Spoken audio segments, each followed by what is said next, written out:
प्रधानमंत्री मोदी ने जिस दिन अपनी रैली में अडानी अंबानी पर टेम्पो भरकर काला धन कांग्रेस को देने का आरोप लगाया, उस दिन के बाद से ही सवाल उठने लगे कि आखिर मामला क्या है, माजरा क्या है। जिसका नाम 10 सालों में नहीं लिया, उसका नाम काले धन के आरोप लेते वक्त कैसे ले लिया। क्या बात बिगड़ गई है, क्या दूरी बन गई है, या चुनाव नतीजे 400 पार नहीं जा रहे हैं। आखिर माजरा क्या है, यह तो एक सवाल उठा उस भाषण के बाद, लेकिन असली खेल तो उस भाषण के खत्म होने के बाद से शुरू हुआ। और असली सवाल तो तब उठने लगे।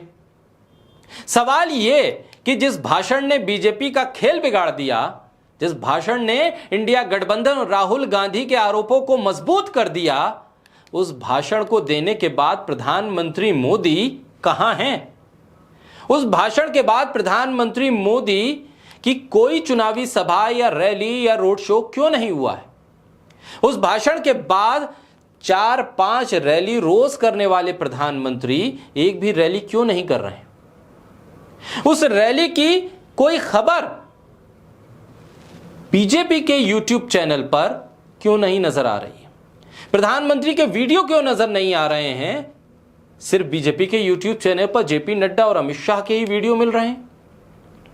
प्रधानमंत्री मोदी बीजेपी के यूट्यूब के साथ साथ बीजेपी की रैली, बीजेपी के रोड शो, चुनावी मंच, नुक्कड़ सभाएं, कार्यकर्ताओं से बैठक, हर जगह से गायब हैं।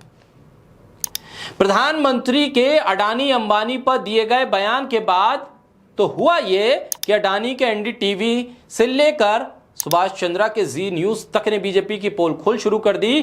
कोई संदेश खाली पर बीजेपी का स्टिंग चला रहा है, तो कोई संदेश खाली पर बीजेपी के तमाम किए धरे पर यह खबर चला रहा है कि बीजेपी ने दबाव में महिलाओं से ऐसे आरोप लगवा दिए। गुजरात में जो ईवीएम हैक का एक लाइव स्ट्रीम कर दिया बीजेपी नेता ने, उसको भी जी न्यूज का गुजराती चैनल चलाता है। ऐसे में लोग पूछने लगे कि आखिर हुआ क्या।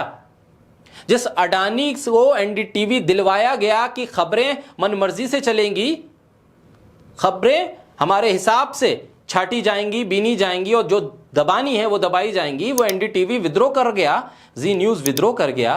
लोग पूछने लगे जिस अडानी अंबानी को राहुल गांधी बीजेपी का मालिक कहते थे, आखिर बीजेपी ने उसी के खिलाफ ऐसा बयान क्यों दे दिया। प्रधानमंत्री ने उन्हीं अडानी अंबानी पर काले धन के आरोप क्यों लगा दिए, और वो भी प्रधानमंत्री होते हुए काला धन खत्म करने को लेकर नोटबंदी लाने वाले प्रधानमंत्री। आखिर अडानी अंबानी पर काला धन है, इस बात को जानते थे, फिर भी कोई एजेंसी अडानी अंबानी के दरवाजे पर नहीं गई। ये मैसेज जनता के भीतर तक चला गया। यही नहीं, प्रधानमंत्री मोदी दिन भर में ट्विटर पर 50-55 से ज्यादा वीडियो ट्वीट कर देते थे, रिट्वीट करते थे, वीडियो शेयर करते थे, हंसी मजाक कर लेते थे। उनके ट्वीट आना बंद हो गए।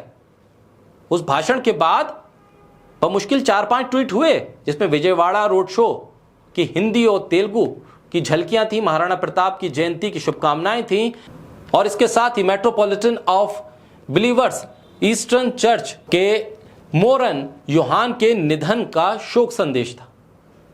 बस यही था, और इसके अलावा कोई मैसेज नहीं, कोई ट्वीट नहीं। और हद तो यह है कि जिन प्रधानमंत्री मोदी के हर भाषण में लंबे चौड़े चर्चा करने लायक पॉइंट ढूंढने वाले एंकर भी खामोश थे।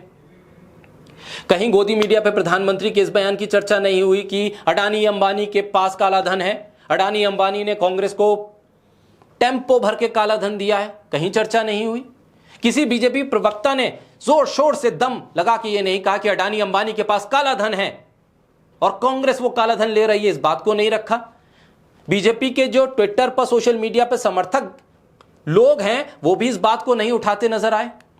कहीं चर्चा, कहीं बयान, कहीं ट्रोलिंग राहुल गांधी की होती हुई नजर नहीं आई। अडानी अंबानी पे एक तरह से सन्नाटा सा छा गया। शायद बीजेपी के कार्यकर्ता, प्रवक्ता, नेता, मंत्री, संतरी, गोदी मीडिया के एंकर को भी अंदाजा नहीं था कि अडानी अंबानी के खिलाफ ऐसे शब्द बोल देंगे प्रधानमंत्री, और बोल दिया है तो अब करें क्या, ये समझ में नहीं आ रहा है, क्योंकि ऊपर से ही मैसेज नहीं आया कि अब इसको डिफेंड करना है या फिर जोर देकर कहना है कि अडानी अंबानी के पास काला धन है। बहरहाल कुल मिलाकर प्रधानमंत्री के उस बयान के बाद बीजेपी की भी फजीयत हो रही है, और बीजेपी के चुनाव पर इसका असर हो रहा है। लेकिन प्रधानमंत्री की रैलियां कब होंगी, प्रधानमंत्री की रैली क्यों रुक गई, उनके ट्वीट क्यों रुक गए, उनके बयान क्यों रुक गए, ये एक बड़ा सवाल है। इसका जवाब तो बीजेपी ही दे पाएगी।